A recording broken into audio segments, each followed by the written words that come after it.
धुळे शहर सुवर्णकार मंडळ व युवक मंडळ यांच्या संयुक्त विद्यमाने आषाढी एकादशी निमित्त संत नरहरी महाराज पाद्यपूजन कार्यक्रम संपन्न। याबाबत वृत्त असे की गेल्या अनेक वर्षापासून या ठिकाणी आषाढी एकादशी निमित्त या ठिकाणी सुवर्णकार समाज बांधवांच्या वतीने आषाढी एकादशी निमित्त या ठिकाणी विठ्ठल रुक्मिणी पूजन व सुवर्णकार बांधवांचे आराध्य दैवत श्री संत शिरोमणी संत नरहरी महाराज यांचे पाद्यपूजन कार्यक्रम पार पडला। तर या प्रसंगी या ठिकाणी समाजाचे नेते, समाजाचे अध्यक्ष तथा माजी महापौर चंद्रबापू सोनार यांच्या हस्ते या ठिकाणी प्रतिमा पूजन करून पुतळ्यास पुष्पहार अर्पण करून अभिवादन करण्यात आले, पाद्यपूजन करण्यात आले, आरती करण्यात आली। तदनंतर या ठिकाणी या कार्यक्रमाचा समारोप करण्यात आला।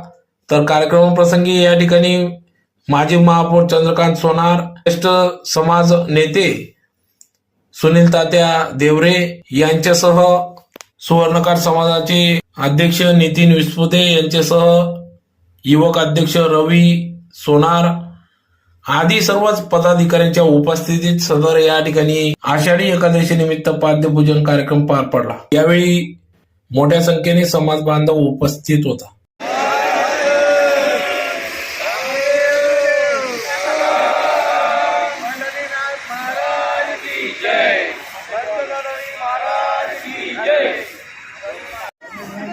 आज आषाढी एकादशी निमित्त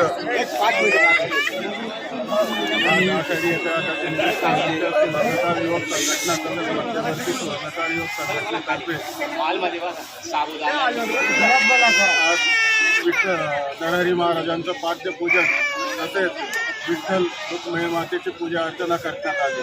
सालाबाराप्रमाणे यावर्षी सर्व माननीय चंद्रकांत बापू सोनार, सुनील तात्यासाहेब देवरे तसेच जगदीश दादा देवपूरकर सगळे आमचे सुवर्णकार युवक संघटनेच्या पदाधिकाऱ्यांमार्फत आजचा कार्यक्रम करून सर्व समाज बांधवांना फराळाची व्यवस्था करण्यात आली। तसेच सर्व आमच्या सुवर्णकार समाजाच्या महिलांची उपस्थिती असल्यामुळे ती सर्वांनी जोडीने पूजा करून आजचा आषाढी एकादशीचा दिवस साजरा करण्यात आला। परंपरेने आलेले असल्या कारण त्यांनी बाकीचे घरचे कामं असतात। आज योगायोगाने असं आहे की आज आषाढी एकादशीचा दिवस आणि संपूर्ण भारतामध्ये आपल्या स्वर्णकार समाजाचं नाव त्याच्यामुळे पुढे आपलं धुळे शहराला स्वर्णकारांची पंढरी म्हणायची आणि त्याच्यामुळे आपण धुळे शहराचं नाव प्रसिद्ध झालं की आपल्या संत नरहरी महाराजांना या ठिकाणी